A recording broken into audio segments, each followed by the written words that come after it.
ഈ പാനൽ ഡിസ്കഷൻ്റെ പേര് വായിച്ചപ്പോൾ ഞാൻ വിചാരിക്കുകയായിരുന്നു, സാഹിത്യത്തിൽ ഒരു കോൺസെപ്റ്റ് ഉണ്ട്, alliteration. A lot of you will know അല്ലേ?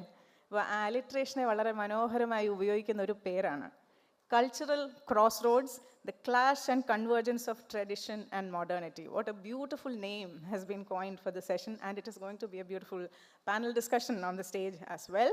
ആദ്യം ഞാൻ വേദിയിലേക്ക് ക്ഷണിക്കുന്നത് നമ്മുടെ മോഡറേറ്ററിനെയാണ്. She's an assistant professor in the Malayalam department of St. Joseph's College, Devagiri, Kozhikode ദേവഗിരിയിലുള്ള സെൻറ്റ് ജോസഫ്സ് കോളേജിലെ അധ്യാപികയാണ്.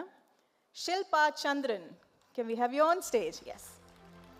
ശരീര രാഷ്ട്രീയത്തെക്കുറിച്ചുള്ള ശിൽപയുടെ ആദ്യ പുസ്തകം ഏറെ ശ്രദ്ധേയമായ ഒന്നാണ്. Joining her on stage are panelists, a gifted writer and storyteller, Ms. Annie Vallikappan. She currently also serves as an HR head at Mobco Media.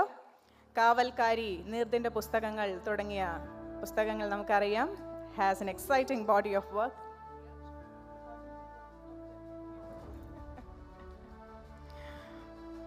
The next panelist joining us on stage is Anju Sajid. She is the Chief Consultant of Letters Way Consultancy. Manjul Publications inde Malayala Vibhagam Regional Head ആണ്. India book of റെക്കോർഡ്സിൽ മലയാള പുസ്തകത്തിനുള്ള പുരസ്കാരം നേടിയിട്ടുള്ള ആളാണ്. നിരവധി കൃതികൾ മറ്റു ഭാഷകളിലേക്കും പരിഭാഷപ്പെടുത്തിയിട്ടുള്ള ഒരു വലിയ body of വർക്കുള്ള ഒരു എഴുത്തുകാരിയാണ്. Joining them on stage, Tulu Rose Tony, മലയാള നർമ്മ സാഹിത്യത്തിലെ ശ്രദ്ധേയായ ഒരു പുതുമുറക്കാരിയാണ്. ബാംഗ്ലൂരിൽ സ്റ്റാൻഡേർഡ് ചാർട്ടേഡ് ബാങ്കിൽ നേരത്തെ ജോലി ചെയ്തിരുന്നു. കറന്റ് ബുക്സ് പ്രസിദ്ധീകരിച്ച തുളുനാടൻ പുസ്തകങ്ങളാണ്, തുളുനാടൻ കഥകളാണ് ആദ്യ പുസ്തകം. And making that panel complete is Mary Zara. Hearty welcome on stage, Mary. She is the author of Vodka Sambar and Gypsies Run on Wednesday. She's an engineer who also has some masters in media and communications. Marketing and advertising il വിദേശ രാജ്യങ്ങളിലൊക്കെ ജോലി ചെയ്തിട്ടുള്ള ആളാണ്, and passionate about weaving compelling stories. And with that, I now hand it over to our moderator, Shilpa.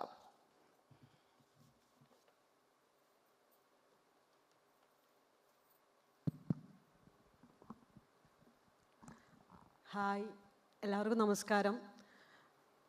ഇത്രയും crowd ഉണ്ടാവുമെന്ന് തീരെ expect ചെയ്തിട്ടില്ല. I M so happy. ഭയങ്കര ഔപചാരികതകളൊന്നും ഇല്ലാതെ സംസാരിക്കാം. ഇവിടെ ആദ്യം എത്തിയ സമയത്ത്, ഞങ്ങളവിടെ ഇരിക്കണ സമയത്ത് അഞ്ജു ചേച്ചി പറഞ്ഞു, ടാഗ് തിരിഞ്ഞു പോയിരിക്കുകയാണ്, ടാഗ് നേരെ നിൽക്കണില്ല. അതേപോലെയുള്ള 4 സ്ത്രീകൾ, ഇൻക്ലൂഡിങ് മീ, 5ാമത്തെ ആള്, തല തിരിഞ്ഞ പെണ്ണുങ്ങളാണ് ഇവിടെ ഇരിക്കണതെന്ന് എനിക്ക് തോന്നുകയാണ്. അപ്പോൾ അങ്ങനെയുള്ള സ്ത്രീകളോട് വളരെ ഔപചാരികത ഒന്നും ഇല്ലാതെ ചോദ്യങ്ങൾ ചോദിക്കണമെന്ന് ഞാൻ ആഗ്രഹിക്കുകയാണ്. ഇവിടെ ക്ഷണിച്ചതിനും മോഡറേറ്ററായിട്ടിരിക്കാൻ അവസരം തന്നതിനും ആദ്യമായിട്ട് നന്ദി അറിയിക്കുകയാണ്. എൻ്റെ ചോദ്യമായിട്ടല്ല, ഒരു ചിറ്റ്ചാറ്റ് നടത്തുന്നത് പോലെ ഈ സെഷൻ കൊണ്ടുപോകാൻ ആഗ്രഹിക്കുന്നു. ആനി ചേച്ചിയോടാണ്. വളരെ നോർമലായിട്ടുള്ള, അല്ലെങ്കിൽ വളരെ സാധാരണമായിട്ടുള്ള ഒരു കുടുംബത്തിൽ നിന്ന്, ഒരു നാട്ടിൽ നിന്ന്, ആരും അറിയപ്പെടാത്തൊരു സ്പേസിൽ നിന്ന്, ആ കൾച്ചറിൽ നിന്ന് വേറൊരു കൾച്ചറിലേക്ക് ആണ് പഠിക്കാൻ വേണ്ടി പോയിട്ടുള്ളത്. ആ കൾച്ചറൽ ചേഞ്ച് ജീവിതത്തിലും എഴുത്തിലും എന്ത് മാറ്റമാണ്, എങ്ങനെയാണത് വർക്ക് ചെയ്തിട്ടുള്ളതെന്നൊന്ന് എല്ലാവരോടായിട്ട് പറയാമോ? നമസ്കാരം ശില്പ. നമസ്കാരം, എല്ലാവർക്കും നമസ്കാരം. എന്നെ എത്ര പേർക്ക് അറിയാമെന്ന് അറിയത്തില്ല, പക്ഷേ എന്നെ ഇപ്പം അറിയുന്നുണ്ടെങ്കിൽ അത് കാവൽക്കാരിയിലൂടെ, നീർദിൻ്റെ പുസ്തകങ്ങളിലൂടെ, പിന്നെ എന്നെപ്പോലെ തന്നെ മാർമലയും മനുഷ്യരറിഞ്ഞു തുടങ്ങി. പിന്നെ പറഞ്ഞല്ലോ, സാധാരണ ഒരു കുടുംബത്തിൽ നിന്നാണ്. അല്ല നല്ല നൊട്ടോറിയസ് ആയിട്ടുള്ള കുടുംബത്തിൽ നിന്നാണ്. പക്ഷേ ഞാൻ എവിടെ പോയാലും മാർമല എന്ന് പറയുമ്പം, നമ്മൾ സാധാരണ നമ്മുടെ വീടെന്ന് പറയുമ്പം പാലാന്നങ്ങ് പറഞ്ഞേക്കും. കാരണം ബാക്കി കൂടുതലൊന്നും പറഞ്ഞു കഴിഞ്ഞാൽ മനുഷ്യർക്ക് മനസ്സിലാവത്തില്ല. മാർമല എന്ന് പറയുമ്പം എല്ലാവരും ചോദിക്കും, ഇത് എവിടെ ഈ സ്ഥലം, ഇത് കേരളത്തിൽ തന്നെയാണോ എന്ന് ചോദിക്കും. പലപ്പോഴും എനിക്ക് തോന്നി, അതെന്താ മാർമലയെ അറിയാത്തെ. അങ്ങനെ എനിക്ക് നേര് പറഞ്ഞു കഴിഞ്ഞാൽ ഞാൻ വളരെ എന്താ പറയുക, എനിക്ക് എഴുത്തിൻ്റെ ബാക്ക്ഗ്രൗണ്ടോ ഒന്നും ഉണ്ടായിരുന്നില്ല. പക്ഷേ എനിക്ക് പുസ്തകങ്ങളെ ഭയങ്കര ഇഷ്ടമായിരുന്നു, വായിക്കാനല്ല. നോക്കി തുടച്ച് സൂക്ഷിച്ച് ഇടയ്ക്ക് പുസ്തകങ്ങളൊന്ന് മറിച്ച്. കാരണം എൻ്റെ ഗ്രാൻഡ് ഫാദറിനൊരു ഹോം ലൈബ്രറി ഉണ്ടായിരുന്നു വീട്ടിൽ. അപ്പം അതിനകത്തെ പുസ്തകങ്ങളുടെ കാവൽക്കാരി ഞാനായിരുന്നു. അങ്ങനെ എഴുതി തുടങ്ങിയതാണ്. ഈ പറഞ്ഞ പോലെ മാർമല ഞങ്ങൾക്ക് കറണ്ട് കിട്ടുന്നത് തന്നെ 2001 അപ്പോൾ അതുവരെ ഈ പറയുന്ന റാന്തൽ വിളക്കും മണ്ണെണ്ണ വിളക്കും ഇതൊക്കെ തന്നെ ഉള്ളൂ. അപ്പം ഞാൻ പഠിച്ചതെല്ലാം ബോർഡിങ്ങിൽ നിന്നിട്ടാണ്. അന്നേരം ഈ പറഞ്ഞ പോലെ പെട്ടെന്ന് ഒരു കൾച്ചറൽ ഷോക്ക് എന്ന് എനിക്ക് പറയാനായിട്ട് നേരെ PG പഠിക്കാനായിട്ട് ഞാൻ മെൽബണിലോട്ട് പോയി. അപ്പോൾ അവിടെ ചെന്നപ്പോൾ ഭയങ്കര കൾച്ചറൽ ഷോക്ക്. നിലാവെഴുത്തഴിച്ചു വിട്ട കോഴീനെ പോലെ എന്താ ചെയ്യേണ്ടത് ഒരു പിടുത്തവും ഇല്ല. അപ്പം ഞാൻ ബ്രോഡ്കാസ്റ്റിംഗാണ് പഠിച്ചത്. അപ്പോൾ അവിടെ ചെന്നപ്പോൾ ഞങ്ങൾക്കൊരു സെഷൻ ഉണ്ട് ഇതുപോലെ വട്ടത്തിൽ കൂടിയിരുന്ന്. അപ്പോൾ പ്രൊഫസർ ചോദിക്കും 5 വർഷം കഴിഞ്ഞ് 10 വർഷം കഴിഞ്ഞ് നിങ്ങൾ ആരായിരിക്കും. ഭയങ്കര ക്ലീശ ചോദ്യമാണ്. ക്ലീശ ഉത്തരം പാടില്ല എന്ന് കരുതിയിട്ട് ഞാൻ എന്ത് പറയുമെന്ന് ഇങ്ങനെ വിചാരിച്ചിരുന്ന് ഇതുപോലെ ചോദിച്ചു വന്ന് എൻ്റെ അടുത്തെത്തിയപ്പോൾ ഞാൻ പെട്ടെന്ന് പറഞ്ഞു എനിക്കൊരു ഓതർ ആവണം. അതെന്താ പറഞ്ഞേ എന്നൊന്നും എനിക്കൊരു പിടുത്തവും. അന്ന് എനിക്ക് നോട്ട് ഡിക്റ്റേറ്റ് ചെയ്ത പോലും എഴുതാത്ത ഒരാളാണ് ഞാൻ. അത്രയ്ക്കും മടിയാണ് എഴുതാനായിട്ട്. പക്ഷെ ഞാൻ തിരിച്ച് വീട്ടിലെത്തി കഴിഞ്ഞപ്പം ഒരു രാത്രിയിൽ ഇതുപോലെ മെഴുകുതിരി വെട്ടത്തിലിരുന്ന് ചീവീടിൻ്റെ ശബ്ദമൊക്കെ കേട്ട് ഞാൻ എഴുത്തു തുടങ്ങി. അങ്ങനെയാണ് കാവൽക്കാരി എഴുതിയുണ്ടായത്. അപ്പം ചോദിച്ച ചോദ്യത്തിന് ഉത്തരം പറയുകയാണെങ്കിൽ ഞാൻ എന്ത് കണ്ടെത്തി, എന്ത് എനിക്ക് കിട്ടി എന്ന് ചോദിച്ചു കഴിഞ്ഞാൽ എഴുത്തിലൂടെ എനിക്ക് എന്നെ കൂടുതൽ മനസ്സിലാക്കാൻ പറ്റി. അതായത് ഞാൻ അംഗീകരിക്കുന്നതും അംഗീകരിക്കാൻ ഇഷ്ടപ്പെടാത്തതുമായ കാര്യങ്ങൾ എന്തൊക്കെയാണെന്ന് എനിക്ക് എഴുത്തിലൂടെ മനസ്സിലായി കിട്ടി. എനിക്ക് സത്യം പറഞ്ഞാൽ ഞാൻ ആർക്കു വേണ്ടിയിട്ടുമല്ല എഴുതുന്നത്. ഞാൻ എനിക്ക് തന്നെ കൊടുക്കുന്ന ഒരു എന്നാ പറയുക മെഡിറ്റേഷനോ ഒരു മരുന്നോ ഒക്കെയാണ് എനിക്ക് എഴുത്ത്. അത് ഞാൻ എൻ്റെ വായനക്കാരുമായിട്ട് ഷെയർ ചെയ്യുന്നേ ഉള്ളൂ. അതാണ് എനിക്ക് പറയാനുള്ളത്. എഴുത്ത് ശരിക്കും എന്നിലേക്കുള്ളൊരു മടങ്ങിപ്പോകൽ തന്നെയായിരുന്നു. അഞ്ജു ചേച്ചിയിലേക്ക് വരാം. കുറേയേറെ പുസ്തകങ്ങൾ അഞ്ജു ചേച്ചി എഴുതിയിട്ടുണ്ട്. അതിലൊക്കെയും ഞാൻ വായിച്ചതിൽ വെച്ചിട്ടൊരു തമിഴ് മിക്സിങ് അല്ലെങ്കിൽ ഒരു തമിഴ് കൾച്ചറിൻ്റെ മിക്സിങ് വരുന്നുണ്ട്. തമിഴ്നാടുമായിട്ടും തമിഴിൻ്റെ കൾച്ചറുമായിട്ടും അഭേദ്യമായിട്ടുള്ളൊരു ബന്ധം ആ പുസ്തകങ്ങളിലൊക്കെ കാണാൻ വേണ്ടി പറ്റും. എങ്ങനെയാണ് ആ ഒരു കൾച്ചറൽ മിക്സിങ്ങിലേക്ക് അല്ലെങ്കിൽ ആ ക്രോസിങ് സെക്ഷനിലേക്ക് നിങ്ങൾ വന്നിട്ടുള്ളത്? നമസ്കാരം. തമിഴെന്നുള്ളത് വളരെ വലിയ ഒരു ക്യാൻവാസിൽ വരയ്ക്കപ്പെട്ട ഒരു ചിത്രമാണ് എന്ന് തോന്നിയിട്ടുണ്ട്. മലയാളത്തിനേക്കാൾ വലിയ സംസ്കാരം ഉള്ള, നമ്മൾ മലയാളത്തിൻ്റെ ചരിത്രം പഠിക്കുന്ന സമയത്ത് തമിഴിൽ നിന്നും സംസ്കൃതത്തിൽ നിന്നുമാണ് മലയാളം എന്ന ഭാഷ രൂപപ്പെട്ടത് എന്ന് പറയുന്നത്. അതിൻ്റെ ഒരു പ്രധാന കാരണം തമിഴെന്ന് പറയുന്ന ഏറ്റവും മൂല്യമുള്ള സംസ്കാരമുള്ള ഒരു നാട്ടിൽ നിന്ന് പലതും കടം കൊണ്ടവരാണ് ലോകം മുഴുവനും ഉള്ളവർ. ഞാൻ ഒരു പാലക്കാട്ടുകാരിയാണ്. അപ്പോൾ തന്നെ നിങ്ങൾക്കറിയാലോ, ഒരു ബോർഡർ ഏരിയയിൽ താമസിച്ച് ഞങ്ങൾക്ക് ഒരുപാട് തമിഴ് ബന്ധങ്ങൾ ഉണ്ടാവാൻ ചാൻസസ് കൂടുതലാണ്. ആ കാരണം കൊണ്ട് തന്നെ അപ്പോൾ സ്കൂളിൽ പഠിക്കുമ്പോഴും കോളേജിൽ പഠിക്കുമ്പോഴും ഒക്കെ ധാരാളം തമിഴ് സുഹൃത്തുക്കളുണ്ട്. എൻ്റെ കുട്ടിക്കാലം കൽപ്പാത്തി അഗ്രഹാരങ്ങളും രാമനാഥപുരം ഗ്രാമങ്ങളും ഒക്കെ കടന്നുപോയതാണ്. അപ്പോൾ ആ സംസ്കാരത്തിൻ്റെ തുടക്കം അവിടെ നിന്നായിരുന്നു. പക്ഷെ പിന്നീട് ഈ സംസ്കാരം വിപുലമായി പഠിക്കാനും അറിയാനും ആ സംസ്കാരത്തിലേക്ക് ഇറങ്ങിച്ചെല്ലാനും എന്നെ പ്രേരിപ്പിച്ചത് തമിഴ്നാടൻ യാത്രകളാണ്. തമിഴ്നാടിൻ്റെ അകങ്ങളിലേക്കുള്ള യാത്രകൾ നമുക്ക് തമിഴ്നാടിനെ ഒരു കണ്ണി പോലെ ഇണക്കി ചേർത്തുകൊണ്ട് ഇന്ത്യൻ സംസ്കാരത്തെ രൂപപ്പെടുത്താനായിട്ട് ഒരു ഒരു തുറന്ന വാതിലാക്കി തരും. അങ്ങനെയാണ് തമിഴിലേക്ക് ആദ്യം ശ്രദ്ധ ചെലുത്തുന്നത്. ആ സംസ്കാരത്തിൽ, ആ സമൂഹത്തിൽ എന്താണ് നടക്കുന്നത്, ആ സമൂഹം എങ്ങനെയാണ് മലയാളിയുമായി ഇണങ്ങിച്ചേർന്ന് പുതിയ സംസ്കാരത്തിന് ഇടം നൽകുന്നത്, അത്തരം കാര്യങ്ങളാണ് നോക്കിക്കണ്ടത്. അതിൽ നിന്നാണ് ശരിക്കും ആദ്യ കഥാസമാഹാരമായിട്ടുള്ള പത്മസംഭവ രൂപപ്പെടുന്ന സമയത്ത് തമിഴിൻ്റെ സംസ്കാരമുള്ള 3 കഥകൾ വരുന്നത്, പിന്നീട് ഇന്ത്യ ബുക്ക് ഓഫ് റെക്കോർഡ്സിലേക്ക് പോയ വെൺതരിശ് നിലങ്ങൾ, പെയിൻറ്റ് ബ്രഷ് നമ്പർ 000, അങ്ങനെ എഴിലരസി വളരെ പ്രാധാന്യമുള്ള ഒരു കാര്യമായിരുന്നു, സാമൂഹ്യ പ്രാധാന്യമുള്ള ഒരു വിഷയവുമായിരുന്നു. അപ്പം ഇതെല്ലാം തമിഴിൻ്റെ പശ്ചാത്തലത്തിൽ രൂപപ്പെടുത്താൻ എന്നെ സഹായിച്ചത് ഈ സംസ്കാരത്തിൻ്റെ തുടക്കം ആദ്യം ബാല്യകാലത്ത് ഉണ്ടാവുകയും അവിടെ നിന്ന് വളർന്ന് യാത്രകളിലൂടെ വികസിച്ച് ആ സംസ്കാരത്തിലേക്ക് എത്തിപ്പെടാൻ ഉള്ള പാത ഉണ്ടായതാണ്. അത് എനിക്ക് വളരെ വലിയ അർത്ഥത്തിൽ ഉപകാരപ്പെട്ടിട്ടുണ്ട്. മറ്റ് ഉത്തരേന്ത്യൻ നാടുകളിലും മറ്റിടങ്ങളിലും സഞ്ചരിച്ചതിനേക്കാൾ കൂടുതൽ അനുഭവ സമ്പത്ത് തമിഴ്നാട് തന്നിട്ടുണ്ട്.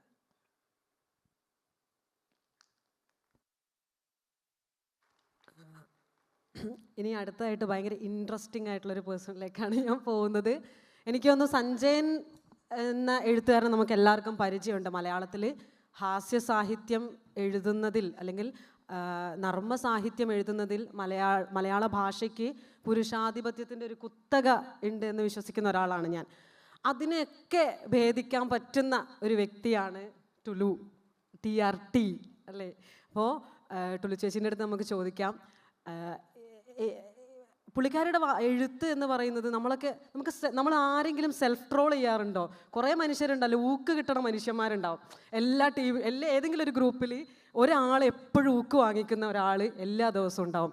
അപ്പം സ്വയം ട്രോളുക അല്ലെങ്കിൽ സ്വന്തമായിട്ട് കോമഡി അടിക്കുക, ചളി അടിക്കാൻ പറ്റുക അല്ലെങ്കിൽ നർമ്മം പറയാൻ പറ്റുക എന്ന് പറയുന്നത് വളരെ റെയറായിട്ടുള്ള കാര്യമാണ്. ഇപ്പം സിനിമയിലൊക്കെ ആയാലും നർമ്മം അഭിനയിക്കാൻ പറ്റുക എന്ന് പറയുന്നത് ടാസ്കാണ്. അപ്പം അതിനെങ്ങനെയാണ് എഴുത്തിലേക്ക് കൊണ്ടുവരിക അല്ലെങ്കിൽ അതിനെ എങ്ങനെ എഴുത്തിൽ ആവിഷ്കരിക്കാൻ പറ്റുകയെന്ന് തെളിയിച്ച ഒരു വ്യക്തിയാണ് ടുലു. അപ്പം ചേച്ചിയിലേക്ക് പോവാം. അനുഭവം എന്താണ്? ഒരു നർമ്മം എഴുതുന്ന സമയത്ത് ഉണ്ടാകുന്ന കുറേ ടാസ്കുകളുണ്ട്. അത് ഫലിപ്പിക്കുക, അത് പറഞ്ഞ് ഫലിപ്പിക്കുക എന്ന് പറയുന്നത് വളരെ ബുദ്ധിമുട്ടുള്ള കാര്യമാണ്. ആ അനുഭവങ്ങളൊന്ന് ഷെയർ ചെയ്യാമോ?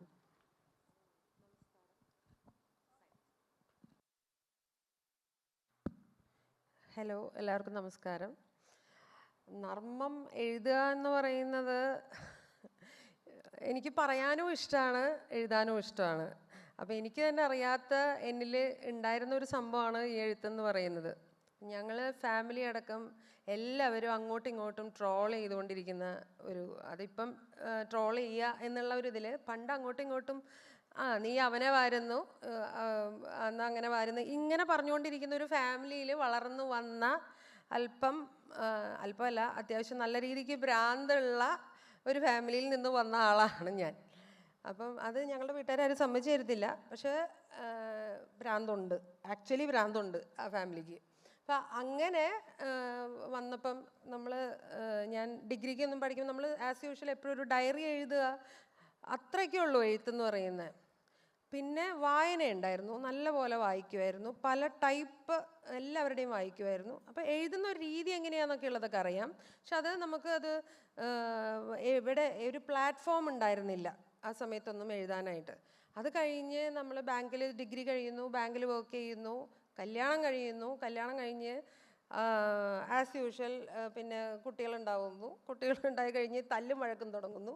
അപ്പോൾ തല്ലും വഴക്കും തുടങ്ങി കഴിയുമ്പോൾ ഇത് എന്ത് ചെയ്യും, ഇത് കല്യാണം കഴിക്കേണ്ടിയിരുന്നില്ലല്ലോ, ഇതൊക്കെയാണോ കല്യാണം എന്ന് പറയുന്നത്. കല്യാണം കഴിക്കാൻ വീർപ്പ് പൊട്ടി നടന്നിരുന്ന ഒരാളാണ് ഞാൻ.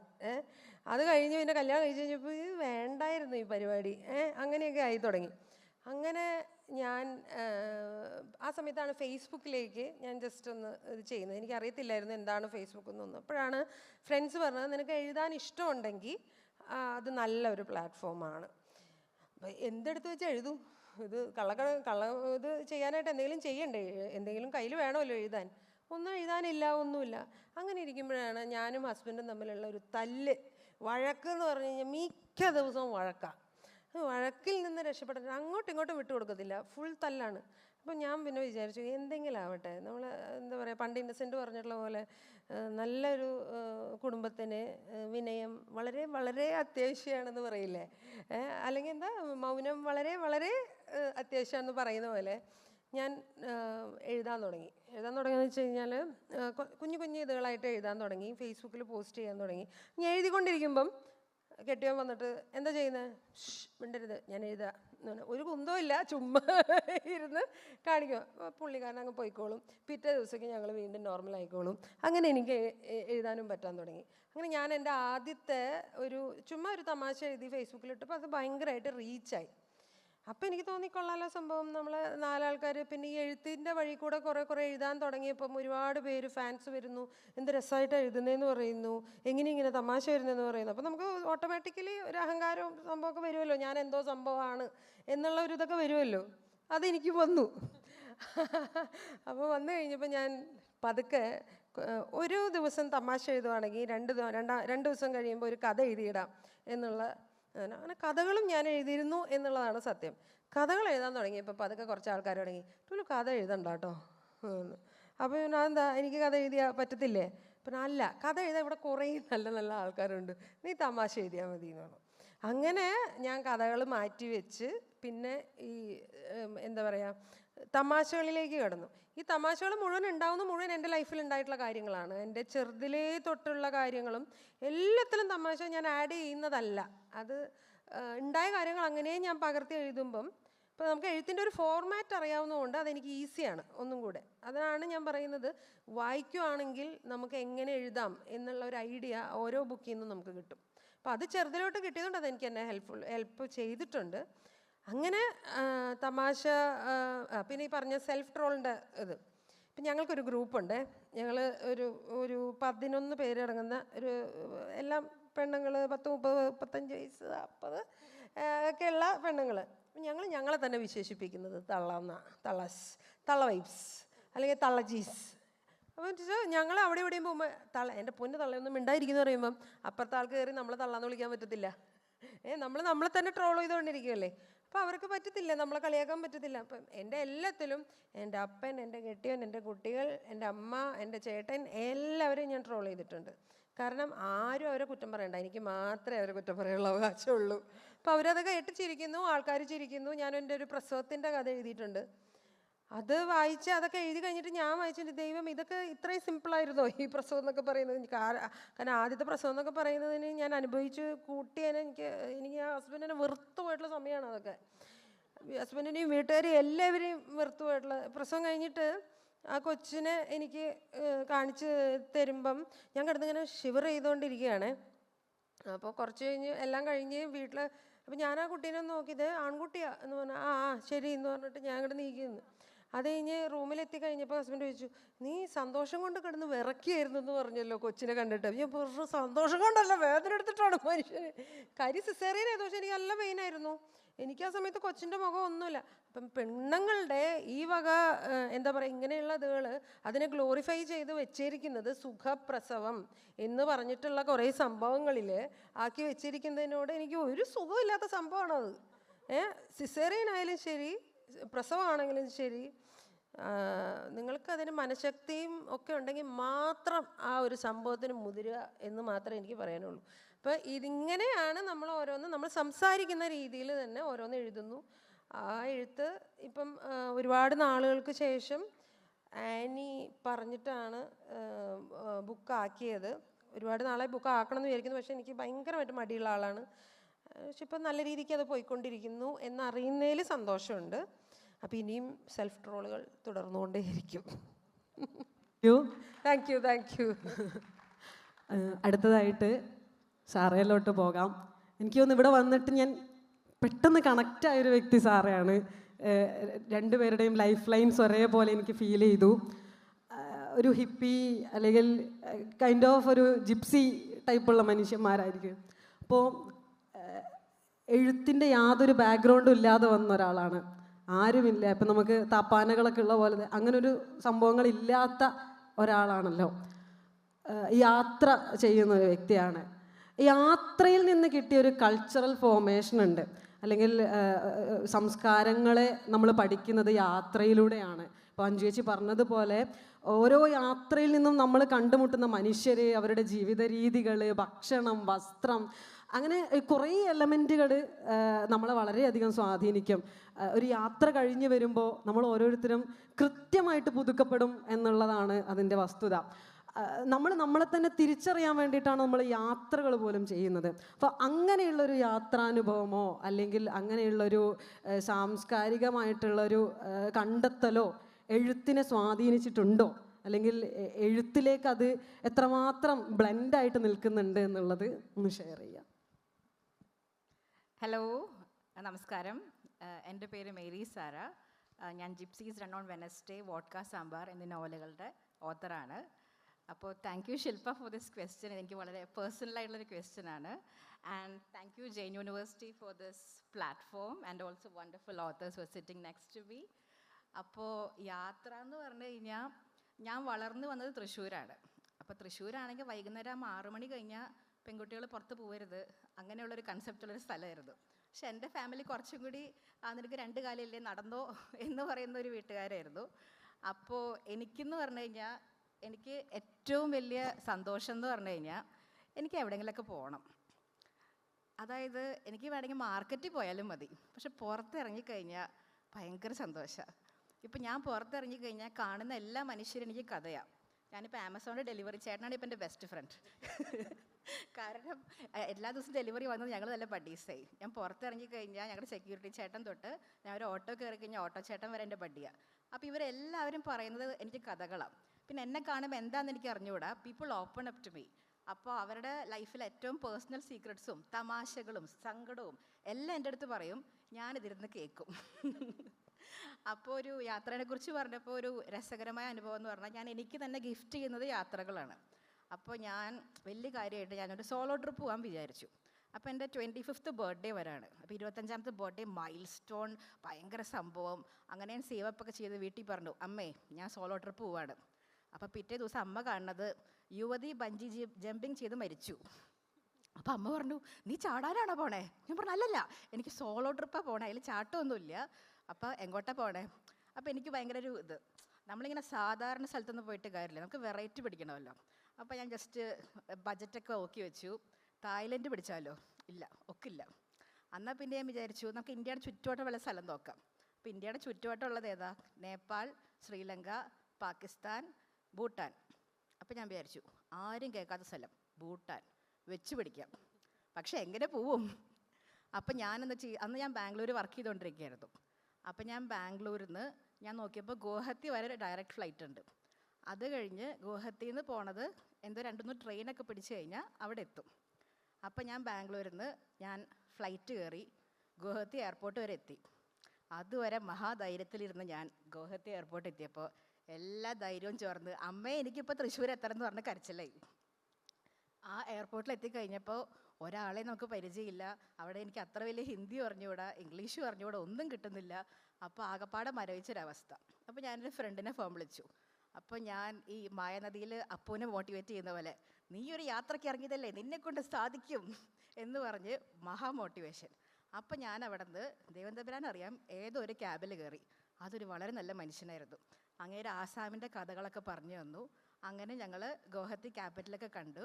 ഞാൻ അവിടെ പോയി കഴിഞ്ഞ് നേരെ എത്തിക്കഴിഞ്ഞപ്പോൾ ഒരു റെസ്റ്റോറൻറ്റിലെത്തി. അപ്പോൾ അവർ പറഞ്ഞു ആസാമിൽ എത്തിക്കഴിഞ്ഞാൽ ഞങ്ങളുടെ മീൻകറി കഴിക്കണം, മാച്ച് കഴിക്കണം എന്ന് പറഞ്ഞു. അപ്പോൾ ഞാൻ മാച്ച് കഴിക്കാൻ വേണ്ടി കയറിയപ്പോൾ അവിടെ ഞാൻ നോക്കുമ്പോൾ റോസ്മെരി, സുഗാനൊടി നോക്കുമ്പോൾ 2 മലയാളി സിസ്റ്റേഴ്സ്. നമ്മൾ എവിടെ പോയാലും ഒരു മലയാളി ഉണ്ടാവും എന്ന് പറഞ്ഞ പോലെ 2 മലയാളി സിസ്റ്റേഴ്സ്. എനിക്ക് ഭയങ്കര സന്തോഷമായി. ഞാൻ അവരോട് കുറേ വർത്തമാനമൊക്കെ പറഞ്ഞു. അപ്പോൾ എൻ്റെ ഒരു ഫ്രണ്ട് ഉണ്ടായിരുന്നു, അവൻ്റെ കസിൻ നാരായൺ എന്ന് പറഞ്ഞ് ഒരു അങ്കിൾ ഉണ്ടായിരുന്നു. അപ്പോൾ ഞാനിവനെ വിളിച്ച് പറഞ്ഞു, സത്യം പറഞ്ഞാൽ എനിക്ക് ഭൂട്ടാനിൽ എത്തണം, പക്ഷേ ഇനി ഇവിടെ വരെ എത്തിയിട്ടുള്ളൂ, ഇനി എങ്ങനെ പോകണമെന്ന് എനിക്കറിയില്ല എന്ന് പറഞ്ഞു. അപ്പോൾ അവൻ പറഞ്ഞു ഓക്കെ, ഈ നാരായണങ്കിളിനെ വിടാം. അപ്പോൾ നാരായണങ്കിൾ വന്നു. നാരായണങ്ങളുടെ ഫ്രണ്ടായി ഉത്തംബയ്യയും വന്നു. അത് കഴിഞ്ഞ് and every one in that journey they protected me. അതായത് യാതൊരു പരിചയമില്ല, ഏതോ ഒരു അന്യദേശത്ത് നിന്ന് വരുന്ന ഞാൻ ഇവരുടെ നാട്ടിൽ ആദ്യമായിട്ട് വരുന്നു. ഇവരെന്നെ സൽക്കരിച്ചത് കണ്ടു കഴിഞ്ഞാൽ ഞാൻ ഏതോ രാജ്യത്തെ മഹാറാണി പോലെയായിരുന്നു. അങ്ങനെ ഞാൻ ട്രെയിനിൽ കയറിയപ്പോൾ ഞാൻ ഒരു കിടന്നു. അപ്പോൾ എൻ്റെ ഇപ്പുറത്തെ ബോഗിയിൽ ഒരു മുത്തിയമ്മാമ്മ, ഒരമ്മാമ്മ, ഒരമ്മ, അതിന് ഒരു മോള്, ഒരു 4 ജനറേഷൻ ഓഫ് വുമൺ ട്രാവൽ ചെയ്യുന്നത് ഞാൻ കണ്ടു. അവരുടെ കൂടെ 3 കുഞ്ഞു കുട്ടികൾ.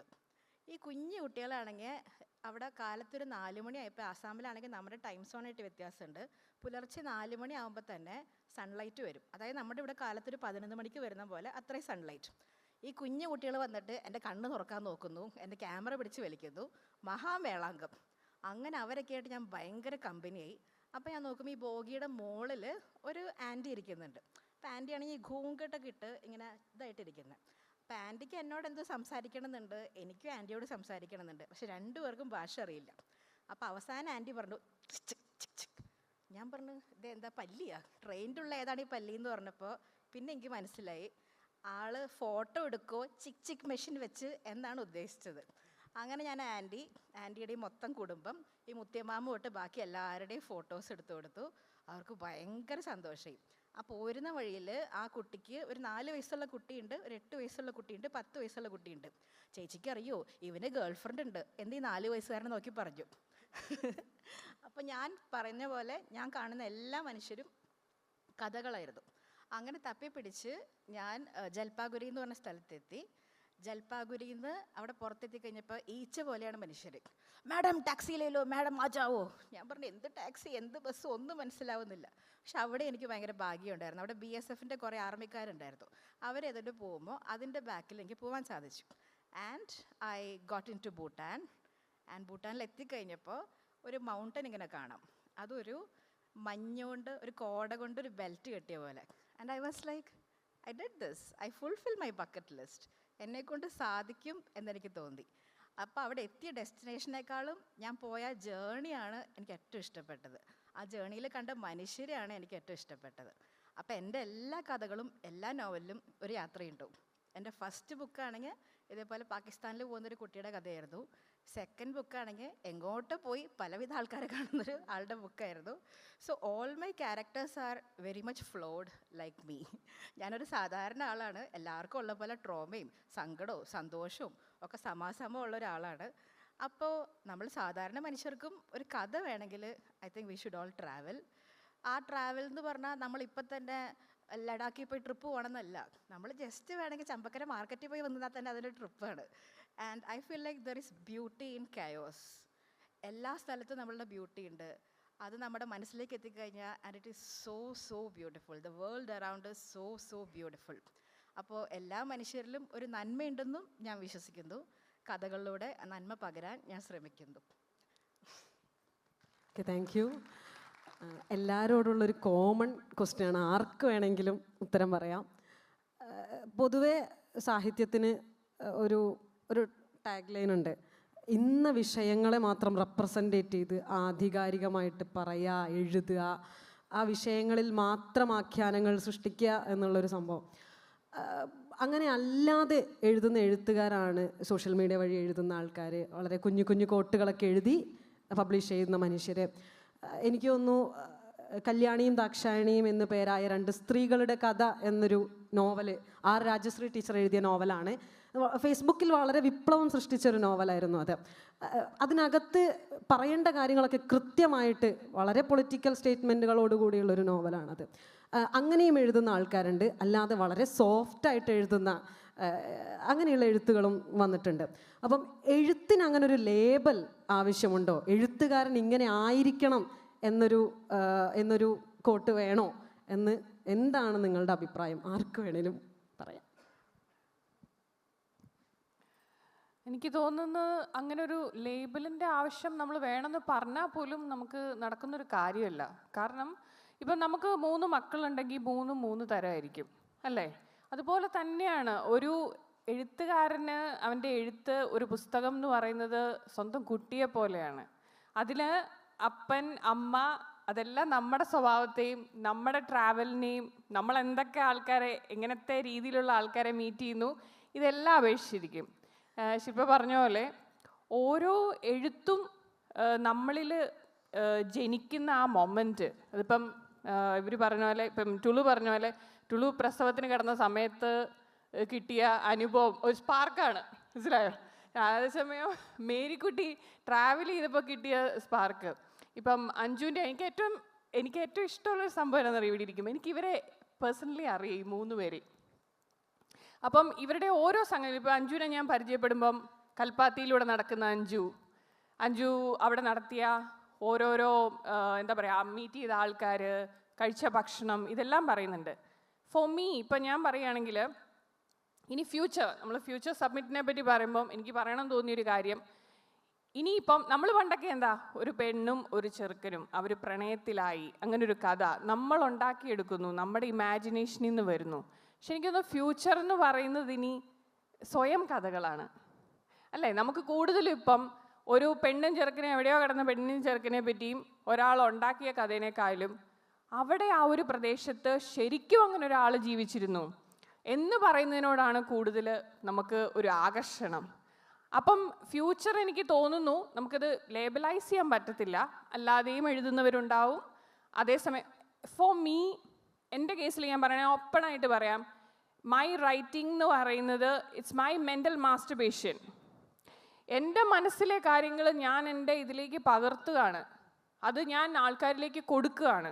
അപ്പോൾ അതിനൊരു ലേബൽ വേണമെന്ന് പറഞ്ഞാൽ ഇങ്ങനെ ഇരിക്കും. ഒരു എക്സാമ്പിൾ പറയുകയാണെങ്കിൽ, ഞാൻ ഈ സംഭവം എഴുതുന്നെന്ന് കേട്ടപ്പം ഈ പറഞ്ഞ പോലെ വീട്ടിലുള്ളവർക്കൊക്കെ ഇതൊന്നും സാഹിത്യവുമായിട്ട് യാതൊരു ബന്ധവും ഇല്ലാത്ത ആൾക്കാർ, എൻ്റെ വല്യപ്പച്ചനൊഴിച്ച്, എൻ്റെ ഗ്രാൻഡ് ഫാദറിനൊഴിച്ച് ബാക്കി ആർക്കും പ്രത്യേകിച്ചൊരു ടേസ്റ്റും ഇല്ല ഇതിനൊന്നും.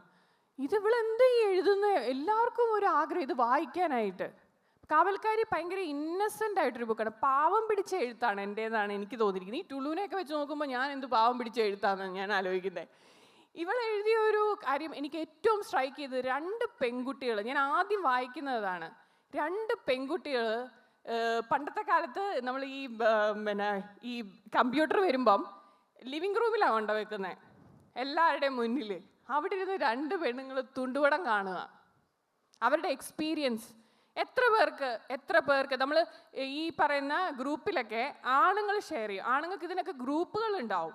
പക്ഷെ പെൺകുട്ടികൾ എത്ര പേര് പറയാൻ ആഗ്രഹിക്കുന്നവരുണ്ടാവും, അവരുടെ എക്സ്പീരിയൻസ് അവർക്കൊന്ന് കാണണം എന്ന് തോന്നി. ഞാൻ കോളേജിൽ പഠിച്ചുകൊണ്ടിരുന്നപ്പം നമുക്ക് പലരും പറഞ്ഞിട്ടുണ്ട്, ഇതൊക്കെ നമുക്ക് കാണാൻ പറ്റുമോ, എന്തു വലിയ പാപമായിരിക്കാം. അതാ പറഞ്ഞേ, നമുക്ക് ലേബലൈസ് ചെയ്യാൻ പറ്റത്തില്ല. ഒരാളുടെ ശരി ഒരാൾക്ക് തെറ്റായിരിക്കാം, ഒരാളുടെ തെറ്റ് വേറൊരാൾക്ക് ശരിയായിരിക്കാം.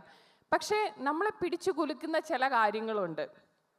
ആ ഒരു പോയിന്റിനെ നമുക്ക് ഒരു കാലത്തും ലേബലൈസ് ചെയ്യാൻ പറ്റുമെന്ന് എനിക്ക് തോന്നുന്നില്ല.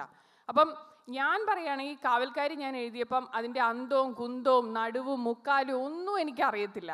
ഞാനങ്ങ് എഴുതിപ്പോയി ഒരു ഫ്ലോയിൽ. ശരിക്കും പറഞ്ഞാൽ ലൂസ് മോഷൻ വന്നാൽ എങ്ങനെ ഇരിക്കും, അതുപോലെ ഒരു എഴുത്തായിരുന്നു.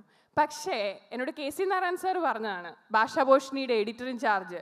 ഞാൻ അങ്ങനെ വായിക്കുന്നൊരു കൂട്ടത്തിലേ അല്ല. അപ്പം ചിലർ ചോദിക്കും, നിങ്ങൾ അത് വായിച്ചിട്ടുണ്ടോ, മയ്യഴിപ്പുഴയുടെ തീരങ്ങളൊക്കെ വായിച്ചിട്ടുണ്ട്, പക്ഷെ അത് വായിച്ചിട്ടുണ്ടോ ഇത് വായിച്ചിട്ടുണ്ടോ എന്ന് ചോദിച്ചാൽ ഞാൻ പറയും വായിച്ചിട്ടില്ല. അപ്പം KC നാരായൺ സാറിനോട് പറഞ്ഞു, ഒരിക്കലും. KC Narayan sir ഭാഷാഭൂഷണിയുടെ Malayala Manorama ഭാഷാഭൂഷണിയുടെ editor in charge ആയിരുന്നു. അദ്ദേഹം പറഞ്ഞാണ്, ആനി ഇപ്പോൾ വായിക്കണ്ട, എഴുതുന്ന എന്താണോ കണ്ടിന്യൂ ചെയ്യുക. കാരണം ഒരിക്കലും ഒരു എഴുത്തുകാരൻ്റെ വർക്ക് നിന്നെ ഈ ഒരു സമയത്ത് ഇൻഫ്ലുവൻസ് ചെയ്യപ്പെടണ്ട, അത് കഴിഞ്ഞ് വായിച്ചോ. അപ്പോൾ എനിക്ക് തോന്നി ചിലപ്പോൾ ശരിയാവുമായിരിക്കും. അതുപോലെ കാവൽക്കാരിയുടെ ബ്ലേബ് എഴുതാനായിട്ട് പോയത് സക്കറിയ സാറാണ്. സാർ എന്നോട് പറഞ്ഞത്, സാറല്ല എഴുതിയത്, പിന്നെ KC നാരായൺ സാറാണ് എഴുതി തന്നത്. സാർ എന്നോട് പറഞ്ഞ, നീ ഞാൻ ഏകദേശം എന്ന് വെച്ചാൽ പല ഇതാണല്ലോ, അപ്പം നമ്മൾ അങ്ങനെ പറഞ്ഞ് ഒരുപോലെ ആവണ്ടെന്ന് കരുതിയിട്ട് സാറ് പറഞ്ഞു, ഈ പറഞ്ഞ പോലെ സാർ എഴുതട്ടെ അങ്ങനെ. അപ്പോൾ എനിക്ക് തോന്നുന്നു ലേബലൈസ് ചെയ്യേണ്ട കാര്യമില്ലെന്ന് എനിക്ക് തോന്നുന്നു. എന്തെങ്കിലും ഇതിനെപ്പറ്റി സംസാരിക്കാനുണ്ടോ? നമ്മൾ മുൻകാലങ്ങൾ മുതൽ തന്നെ ലിറ്ററേച്ചറിനെ തന്നെ പല വിഭാഗങ്ങളാക്കി തിരിച്ചു. Fiction, non fiction, popular fiction, അങ്ങനെ പല തരത്തിലാക്കി തിരിച്ചു. ആ തരംതിരിവ് എല്ലാ കാലത്തും നിലനിന്നു എന്നാണ് തോന്നിയിരിക്കുന്നത്. അത് ഇന്നും ഏറ്റവും പുതിയ എഴുതുന്ന ആളുടെ മുകളിൽ വരെ അടിച്ചേൽപ്പിക്കപ്പെടുന്ന അവസ്ഥയിൽ ഒരു എഴുത്തുകാരൻ അവനവൻ്റെ തനതായ ശേഷി വെളിപ്പെടുത്താനായിട്ട് എന്ത് എഴുതുന്നു എന്നുള്ളത് അയാളുടെ സ്വാതന്ത്ര്യമാണ്. അത് വായിക്കണോ വേണ്ടയോ എന്നുള്ളത് വായനക്കാരൻ്റെ സ്വാതന്ത്ര്യമാണ്. അത് ഒരു സംസ്കാരമായി രൂപപ്പെടുത്തുകയും അതിൻ്റെ മുകളിൽ അടിച്ചേൽപ്പിക്കുകയും ചെയ്യേണ്ട ആവശ്യം ശരിക്കും ഇല്ല. അതല്ല സംസ്കാരം. കേരളത്തിൻ്റെ സംസ്കാരം എന്താണ് എന്ന് മനസ്സിലാക്കാനായിട്ട് നിങ്ങളുടെ ഈ പുസ്തകങ്ങൾ കൊണ്ട് സാധിക്കും എന്ന് ലേബൽ ചെയ്യപ്പെടേണ്ട ആവശ്യമില്ല. കാരണം കേരളത്തിൻ്റെ സംസ്കാരം അതല്ല. കേരളത്തിൻ്റെ സംസ്കാരം എഴുതണം ഒരു എഴുത്തുകാരനെന്ന് ഒരു നിർബന്ധവുമില്ല. അത് അയാളുടെ സംസ്കാരമാണ്, അല്ലെങ്കിൽ അയാളുടെ ചിന്താശേഷിയിൽ രൂപപ്പെട്ട ഒന്നാണ്. അത് ഒരു വലിയ സംസ്ഥാനത്തിൻ്റെ സംസ്കാരമായിട്ട് എന്തിനാണ് വളർത്തിയെടുക്കുന്നത്? അതുകൊണ്ട് ഒരു സാംസ്കാരിക സിമ്പലായിട്ട് ഒരു എഴുത്തുകാരനെ കൊണ്ടുവരേണ്ട കാര്യമില്ല. അതിൽ നിന്ന് അത് ചെയ്തിരുന്ന ഒരു കാലം ഉണ്ടായിരുന്നു. അത് നമ്മുടെ മേലിൽ അടിച്ചേൽപ്പിക്കേണ്ട ആവശ്യമില്ല എന്നുള്ളതും, എഴുതാനുള്ളത് ആ സർഗശേഷി വെച്ചുകൊണ്ട് ആരും അവരവരുടെ തലത്തിൽ നിന്നുകൊണ്ട് തന്നെ എഴുതട്ടെ. അപ്പോൾ വ്യത്യസ്തമായ കാര്യങ്ങൾ രൂപപ്പെടും. അത് വായിക്കാൻ ആഗ്രഹിക്കുന്നവർ വായിക്കട്ടെ.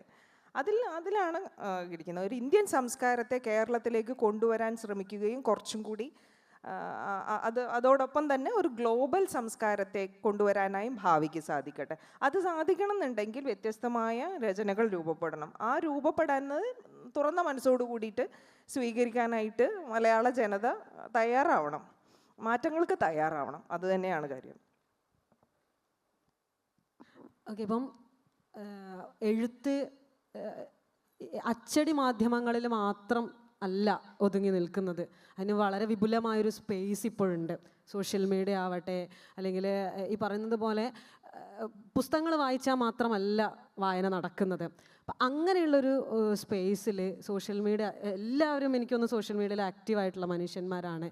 അപ്പം സോഷ്യൽ മീഡിയ ഉണ്ടാക്കിയ, അല്ലെങ്കിൽ ഈ പറയുന്ന എഴുത്ത് രീതികൾ ഉണ്ടാക്കിയൊരു മാറ്റം, ആ മാറ്റത്തിനെ പറ്റി എന്താണ് ടൂളു തോന്നുന്നു? സോഷ്യൽ മീഡിയ കാരണമാണല്ലോ ഇപ്പം ഞങ്ങളൊക്കെ ഇങ്ങനെ ഇരിക്കുന്നത് ആക്ച്വലി. അല്ലെങ്കിൽ ആരറിയാനാ? ഇപ്പം നമ്മൾ എഴുതുന്നത് മുഴുവൻ ഇപ്പം ഒരു പ്രസിദ്ധീകരണത്തിന് കൊടുത്തു കഴിഞ്ഞാൽ അത് പബ്ലിഷ് ചെയ്യുമോ ഇല്ലയോ, എവിടെയാണ് കൊടുക്കേണ്ടതെന്ന് പോലും എനിക്ക് ഇപ്പോഴും അറിയത്തില്ല.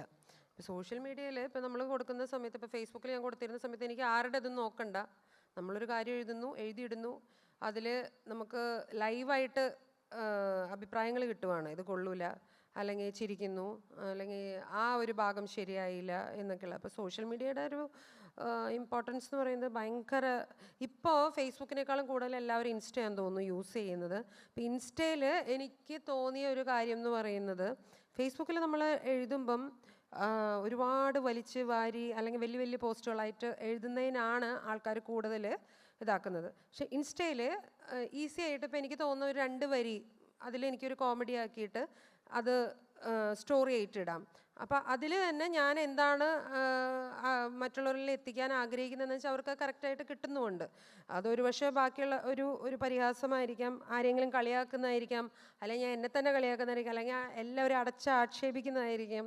പക്ഷേ അത് മനസ്സിലാവാത്ത പോലെ പക്ഷെ ബാക്കിയുള്ളവർക്ക് കിട്ടുകയും ചെയ്യും എന്താണ് ഞാൻ ഉദ്ദേശിക്കുന്നതെന്നുള്ളത്. അപ്പോൾ അതുകൊണ്ട് സോഷ്യൽ മീഡിയ, പിന്നെ സോഷ്യൽ മീഡിയ കൂടെ ഒരുപാട് ഓഫേഴ്സ്, ഇപ്പം നമുക്ക് എഴുത്തുകാരുടെ ഇതിൽ മാത്രമല്ല പല രീതിയിൽ അതിൽ വർക്ക് ചെയ്യുന്ന എത്രയോ പേര് വെറുതെ വീട്ടിലിരുന്ന് കല്യാണം കഴിഞ്ഞ് വീട്ടിലിരുന്ന് എന്ത് ചെയ്യണം, പഠിപ്പും എല്ലാം കഴിഞ്ഞ്, നല്ല പഠിപ്പും എല്ലാം അതും ഒന്നായിട്ട് കഴിഞ്ഞ് മൈൻഡ് ചെയ്യണ്ടല്ലേ. അപ്പം ആ ഒരു ഇത് കഴിഞ്ഞിട്ട് എന്തായിരുന്നു ഞാൻ പറഞ്ഞത്? Social media. അപ്പോൾ സോഷ്യൽ മീഡിയയിൽ അതില്ലായിരുന്നെങ്കിൽ ഞാൻ പറഞ്ഞു വന്നത്, ഇപ്പോൾ കല്യാണം കഴിഞ്ഞ് നല്ല പഠിപ്പ് കഴിഞ്ഞ് വെറുതെ ഇരിക്കുന്ന ഒരുപാട് പേരെ എനിക്കറിയാം. അവർക്കൊക്കെ ഇപ്പം ഈ ഇൻസ്റ്റാ കാരണം ഇപ്പം ഇൻഫ്ലുവൻസേഴ്സ് എത്രയാണ് അവർ വീട്ടിലിരുന്ന് ഏൺ ചെയ്യുന്നത് നല്ലപോലെ. ഇപ്പം നമ്മളുടെ അത് റൈറ്റേഴ്സ് മാത്രമല്ല, എന്തൊക്കെ ഫീൽഡുണ്ട്. ഇപ്പോൾ ഫുഡ് ഇൻഡസ്ട്രി ആവട്ടെ, നമ്മൾ ഇപ്പം എന്താ പറയുക ഒരു സ്ഥലത്ത് പോയിട്ട് അപ്പോൾ ആ ഹോട്ടലിനെ, ആ റെസ്റ്റോറൻറ്റിനെ എങ്ങനെയൊക്കെ ഹെൽപ്പ് ചെയ്യുന്നു, അത് ഈ ഇൻഫ്ലുവൻസേഴ്സ് കാരണമാണ് നടക്കുന്നത്. ഈ ഇൻഫ്ലുവൻസേഴ്സിനെ എവിടെ നിന്നാണ്? ഈ സോഷ്യൽ മീഡിയയാണ്. അപ്പോൾ കാലം അങ്ങനെയാണ് പോയിക്കൊണ്ടിരിക്കുന്നത്. അപ്പോൾ അതിൽ നമ്മളത് അംഗീകരിച്ചേ പറ്റുള്ളൂ. അത് നല്ലൊരു മാറ്റം തന്നെയാണ്. സോഷ്യൽ മീഡിയ ഇല്ലാതെ ഇപ്പോൾ ഒന്നും നടക്കത്തില്ല. അതാണ് എൻ്റെ അഭിപ്രായം. ഓക്കെ, അപ്പോൾ സോഷ്യൽ മീഡിയയുടെ കാര്യം തന്നെ കണ്ടിന്യൂ ചെയ്യാം. ഞാനൊരു അധ്യാപികയാണ്, ഒരു മലയാള അധ്യാപികയാണ്. അപ്പം ഞാൻ പിള്ളേരെ പഠിപ്പിക്കണ സമയത്ത് എൻ്റെ PGയുടെ പ്രൊജക്റ്റ് തെറിയുടെ പൊളിറ്റിക്സ് ആയിരുന്നു. തെറി എവിടെ നിന്നുണ്ടായി, അല്ലെങ്കിൽ എന്താണ് തെറി എന്നൊക്കെയുള്ള രീതിയിലുള്ള അതിനെ വെച്ചുകൊണ്ടുള്ളൊരു പ്രൊജക്റ്റാണ് ഞാൻ ചെയ്തിട്ടുണ്ടായിരുന്നത്. അപ്പം ഞാൻ ക്ലാസ്സിൽ തെറിയെ പറ്റി പറയുന്ന സമയത്ത് അത് വളരെ വലിയൊരു ഇഷ്യൂ ഉണ്ടായി. അതായത് ക്ലാസ്സിലിരിക്കണ ഈ ഒരു കാലഘട്ടത്തിലുള്ള കുട്ടികൾ തന്നെ, മിസ് എന്താ ഇങ്ങനെ പറയണേ, മിസ്സിനൊരു ഉളുപ്പില്ലേ, ഇങ്ങനെയൊക്കെ പറയാവോ, ഒരു ടീച്ചറല്ലേ എന്നൊക്കെയുള്ള രീതിയിൽ കുട്ടികളുടെ ഇടയിൽ നിന്ന് വളരെ റെയറായിട്ടുള്ള, വളരെ മോശമായിട്ടുള്ള കുറേ അഭിപ്രായങ്ങളുണ്ടായി. അവരെ പറഞ്ഞിട്ട് കാര്യമില്ല. അത് ഏത് വ്യവസ്ഥിതിയിൽ നിന്ന് ഉണ്ടായിട്ടുള്ള കുട്ടികളാണ്, അല്ലെങ്കിൽ ഇപ്പോൾ തന്നെ നമുക്ക് കാണാം ഒരു കുട്ടിയുടെ റാഗിങ്ങിന് ഇരയായിട്ടുള്ളൊരു കുട്ടി മരിച്ചു പോയൊരു ഇഷ്യൂ. അപ്പം സോഷ്യൽ മീഡിയയ്ക്ക് ഒരേ സമയം നമ്മളെ ഉയർത്താനും നമ്മളെ തളർത്താനും പറ്റും. അങ്ങനെയുള്ളൊരു മാധ്യമമാണത്. അപ്പം അങ്ങനെയുള്ളൊരു സോഷ്യൽ മീഡിയയുടെ ഇൻഫ്ലുവൻസ് ഈ പറയുന്നത് പോലെ ലിംഗ, മതവർഗ, അല്ലെങ്കിൽ എഴുത്ത്, കല, രാഷ്ട്രീയം, അങ്ങനെയുള്ള എല്ലാ മേഖലകളിലും ഉണ്ടായിട്ടുണ്ട്. അപ്പം കുടുംബം എന്നുള്ളൊരു കൺസെപ്റ്റ് സോഷ്യൽ മീഡിയയിൽ എങ്ങനെയാണ് ആഘോഷിക്കപ്പെടുന്നത്, അല്ലെങ്കിൽ ഇന്നത്തെ ആധുനിക കുടുംബവും പരമ്പരാഗതമായിട്ടുള്ള കുടുംബം എന്ന് പറയുമ്പം അതിന് മുന്നേയും ശേഷവുമുള്ള ഒരു കാലഘട്ടത്തിന് മുന്നേയും ശേഷമുള്ള കുടുംബ വ്യവസ്ഥിതിക്ക് വളരെ മാറ്റം വന്നിട്ടുണ്ട്. മേരിയുടെ പുസ്തകത്തിൽ അങ്ങനെയുള്ളൊരു കോൺഫ്ലിക്റ്റിനെ പറ്റി ചർച്ച ചെയ്തിട്ടുണ്ട്. അപ്പം അങ്ങനെ വരുന്ന സമയത്ത് കുടുംബം എന്ന കൺസെപ്റ്റ് എങ്ങനെയാണ് കൾച്ചറൽ കോൺഫ്ലിക്റ്റിൻ്റെ ഭാഗമായിട്ട് മാറുന്നത് എന്ന് പറയാം. That's a very, very good question. First of all, culture എന്ന് പറഞ്ഞു കഴിഞ്ഞാൽ ഇറ്റ്സ് എൻ എൻറ്റിറ്റി. അപ്പോൾ ഈ കൾച്ചറും ഇതിൻ്റെ കൂടെ നമ്മുടെ ട്രഡീഷനും വരുമ്പോൾ ട്രഡീഷൻ ഒരു ബേസായിട്ട് കൾച്ചർ വെച്ചിട്ടാണ് നമ്മൾ മുന്നോട്ട് പോയിക്കൊണ്ടിരിക്കുന്നത്. ഇപ്പോൾ നമ്മുടെ നാട്ടിൽ എന്ന് പറഞ്ഞാൽ നമ്മൾ മലയാളികളാണ്, ഇന്ത്യക്കാരാണ്, ഏഷ്യക്കാരാണ്. All Asian countries are very much patriarchal, right? അപ്പോൾ നമ്മളിപ്പോൾ ഞാൻ ഇംഗ്ലണ്ടിൽ മാസ്റ്റേഴ്സ് പഠിച്ചിട്ടുണ്ട്. അപ്പോൾ ആ സമയത്ത് അവിടുത്തെ ചിന്താരീതികൾ വേറൊരു രീതിയിലായിരുന്നു. ഇപ്പോൾ നമ്മളുടെ ഇവിടുത്തെ ഒരു കൾച്ചറിനെ കളക്റ്റിവിസ്റ്റിക് കൾച്ചർ എന്ന് പറയും. നമ്മൾ വെസ്റ്റേൺ കൺട്രീസിൽ നോക്കുമ്പോൾ അത് ഇൻഡിവിജ്വലിസ്റ്റിക് കൾച്ചർ എന്ന് പറയും. അപ്പോൾ ഈ രണ്ടും തമ്മിലുള്ള വ്യത്യാസം എന്ന് പറഞ്ഞു കഴിഞ്ഞാൽ, ലെറ്റ്സ് സേ നമ്മുടെ സൊസൈറ്റി ഒരു മരമാണെന്ന് വിചാരിക്കാം. ഈ മരത്തിലെ ഇലകൾ ആടുമ്പോൾ എല്ലാ ഇലകളും ഒരു സൈഡിലേക്ക് കാറ്റ് വന്ന് ആടണം എന്ന് പറയുന്നതാണ് കളക്റ്റിവിസ്റ്റിക് കൾച്ചർ. അതായത് നമ്മുടെ സൊസൈറ്റിയിൽ ഇന്ന പ്രായത്തിൽ കല്യാണം കഴിക്കണം, ജോലി കിട്ടണം, കുട്ടി ഉണ്ടാക്കണം എന്നുള്ളത് സ്വന്തമായ തീരുമാനത്തെക്കാൾ ഉപരി മറ്റൊരാൾ അടിച്ചേൽപ്പിക്കുന്നതാണ്. ഇപ്പം എൻ്റെ ഫ്രണ്ട്സ് പറയാറുണ്ട്, സ്വന്തം കല്യാണത്തിന് സാരി പോലും എടുക്കാൻ പറ്റിയില്ല, അത് തീരുമാനിക്കുന്നത് വല്ല മാമനോ മാമിയോ അല്ലെങ്കിൽ അപ്പുറത്തെ വീട്ടിലെ ചേട്ടനോ ചേച്ചിയോ ആയിരിക്കും. അതായത് സ്വന്തം കല്യാണത്തിലുള്ള ആ ഡിസിഷൻ മേക്കിംഗ് പോലും പലർക്കും ഇല്ല. അന്ന് ഞാൻ എൻ്റെ മദാമ ഫ്രണ്ടിനോട് പറഞ്ഞാലോ, അവൾ പറയാ അച്ഛനെയും അമ്മേനെയും കല്യാണത്തിന് വിളിക്കണമെന്ന് ഞാൻ തീരുമാനിച്ചിട്ടില്ല. അതായത് ഇൻഡിവിജ്വലിസ്റ്റിക് കൾച്ചർ എന്ന് പറയുമ്പോൾ അവർ സ്വയം ഒരു മരമാണ്. അപ്പോൾ നമ്മുടെ കാലം പക്ഷെ മാറി. ഇപ്പോൾ ഞാൻ പറഞ്ഞല്ലോ ഞാൻ തൃശ്ശൂരിൽ നിന്നാണ്. അപ്പോൾ എൻ്റെ ഗ്രാൻഡ് മദർ എറണാകുളത്ത് നിന്നാണ് വന്നത്. അപ്പോൾ ആൾ വന്നത് തൃശ്ശൂരിൽ വന്നത് ഒരു 1925 1930 ആ ഒരു കാലഘട്ടത്തിലാണ്. അപ്പോൾ ആ ഒരു സമയത്ത് തൃശ്ശൂർ സ്ത്രീകളെ പെണ്ണുങ്ങളെന്ന് പറയാം. പെണ്ണുങ്ങൾ നടുവഴിയിലേക്ക് വരാൻ പാടില്ല, മുന്നിലോട്ടും വരാൻ പാടില്ല. അപ്പോൾ എൻ്റെ ഗ്രാൻഡ് മദറിൻ്റെ ബ്രദേഴ്സോ അല്ലെങ്കിൽ വേറെ ഏതെങ്കിലും ബന്ധുക്കളോ വന്നു കഴിഞ്ഞാൽ ഒരു കിളിവാതിലുണ്ട്. ഈ കിളിവാതിലൂടെ നമ്മൾ ഓട്ടക്കണ്ടിട്ട് ഓക്കെ അതാണ് എൻ്റെ അപ്പൻ, അതാണ് എൻ്റെ ചേട്ടൻ എന്ന് കണ്ടതിന് ശേഷമാണ് അവരകത്തേക്ക് പ്രവേശിപ്പിച്ച് ഒരു നടുവത്തെ ഒരു മുറിയിരുന്ന് സംസാരിക്കാം. അതും കഴിഞ്ഞ് ഇപ്പോൾ തൃശ്ശൂർ പോയി കഴിഞ്ഞാൽ ഈ പണ്ടത്തെ സാധനമൊക്കെ എല്ലാവരും കാറ്റിപ്പുറത്തേക്ക് കളയും. കാരണം അത്രയും ചേഞ്ചസ് വന്നിട്ടുണ്ട്. അത് തൃശ്ശൂരിൽ നിന്നല്ല, കേരളത്തിൽ ആ സമയത്തുള്ള ആ വ്യവസ്ഥിതിയിൽ നിന്ന് ഒരുപാട് വ്യത്യാസം വന്നിട്ടുണ്ട്. പക്ഷെ നമ്മളിപ്പോഴും നമ്മുടെ കുടുംബം എന്ന് പറയുന്നത് നമ്മൾക്ക് ആ മോൾഡിൽ നിന്ന് പുറത്തേക്ക് കിടക്കാൻ പറ്റിയിട്ടില്ല. പണ്ടെന്ന് പറഞ്ഞു കഴിഞ്ഞാൽ കല്യാണം കഴിക്കണം, കുട്ടി ഉണ്ടാവണം, ആണുങ്ങൾ ജോലിക്ക് പോകണം. ഇപ്പം കല്യാണം കഴിക്കണം, കുട്ടി ഉണ്ടാവണം, പെണ്ണുങ്ങൾ ജോലിക്ക് പോകണം, പക്ഷെ വീടും നോക്കണം, അല്ലേ? Every working woman I know is so stressed and exhausted. കാരണം രണ്ടും കൂടി മാനേജ് ചെയ്യാൻ ഭയങ്കര ബുദ്ധിമുട്ടാണ്. അമ്മായിമ്മ ഇരുന്ന് പറയും, മരുമോള് ജോലിക്ക് പോകുന്നുണ്ട് കേട്ടോ, പക്ഷെ കുട്ടീനെ നോക്കുന്നതും വൈകുന്നേരത്തെ പാത്രം കഴുകുന്നതും എല്ലാം ചെയ്യുന്ന ആ സ്ത്രീ തന്നെയാണ്. അപ്പോൾ ഒരു അഡീഷണൽ ആയിട്ടുള്ളൊരു ഭാരമാണ് അവിടെ വന്നിട്ടുള്ളത്. അപ്പോൾ ഈ കുടുംബം എന്നുള്ള ഈ മൗൾഡ് ഈ കാലഘട്ടത്തിലും എത്രമാത്രം മാറി എന്നുള്ളത് ശരിക്കും ഒരു ചോദ്യം തന്നെയാണ്. ഒരുപാട് മാറ്റങ്ങൾ എന്ന് പറഞ്ഞു കഴിഞ്ഞാൽ നമ്മളിപ്പോൾ ഒരു കളക്റ്റിവിസ്റ്റിക്കും ഇൻഡിവിജ്വലിസ്റ്റിക്കിൻ്റെയും ഒരു മിക്സ് ആയിട്ടുള്ളൊരു ഇതിലാണ് ഇപ്പോൾ നടന്നുകൊണ്ടിരിക്കുന്നത്. അതായത് പണ്ട് ഒരു പയ്യനും പെൺകുട്ടിയും സംസാരിക്കുന്നത് തന്നെ ഭയങ്കര അപൂർവമായിരുന്നു.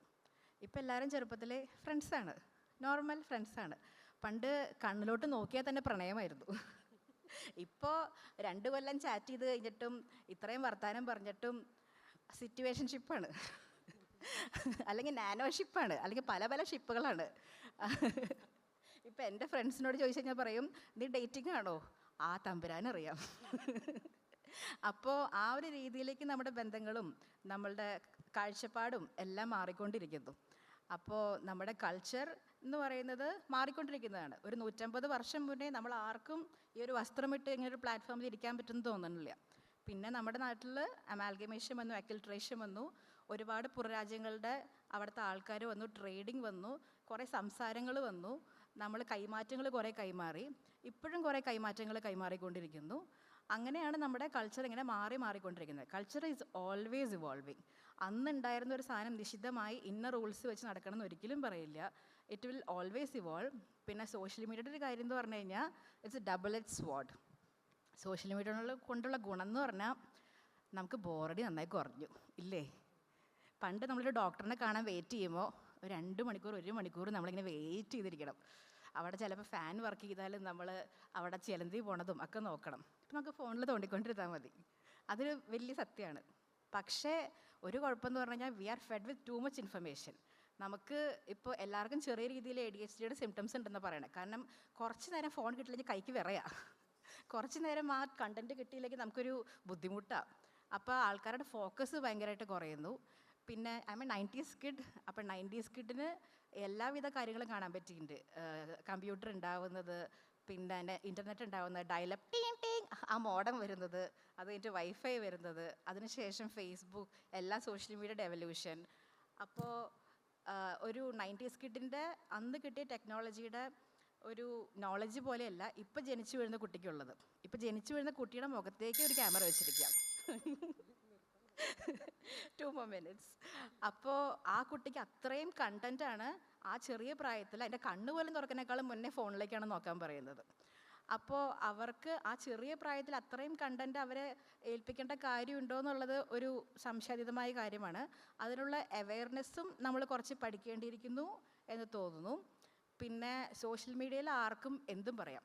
ഈ ബാത്റൂമിൽ നമ്മളിങ്ങനെ പല കാര്യങ്ങൾ എഴുതി വെക്കുന്ന പോലെ യാതൊരു പരിചയമില്ലാത്ത ആൾക്കും വേറെ ആൾ ബുള്ളി ചെയ്യാം, അതേപോലെ തന്നെ സപ്പോർട്ടും ചെയ്യാം.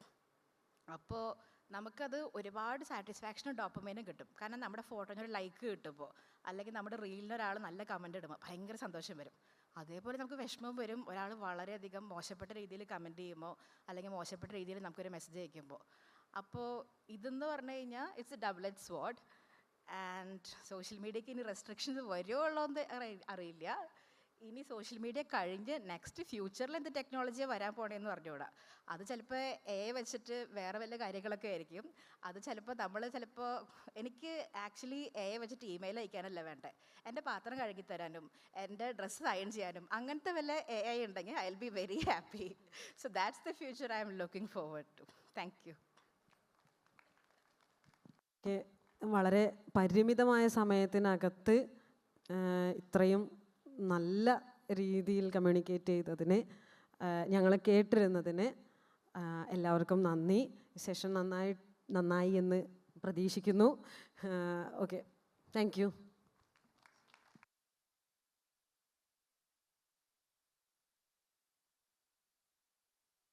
Sound check. Thank U.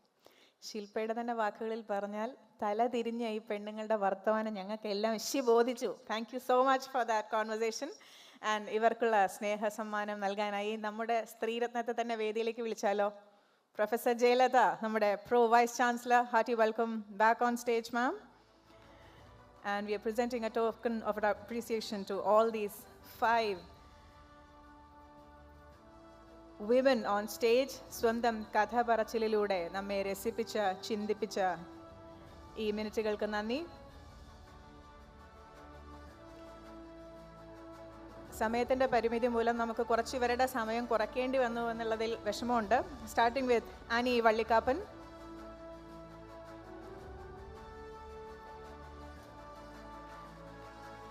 Anju Sajith,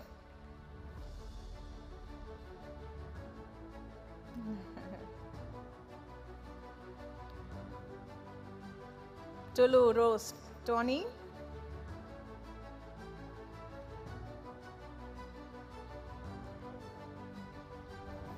Mary Zara,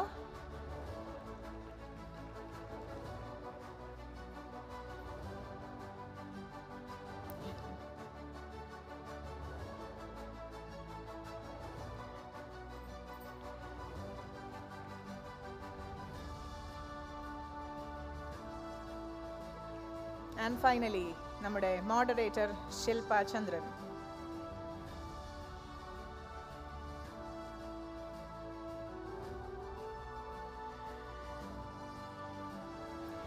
please step up for a group photograph. നിറഞ്ഞ ചിരികളാണ് വേദിയിൽ. ആ ചിരികളുമായി let's have a happy picture.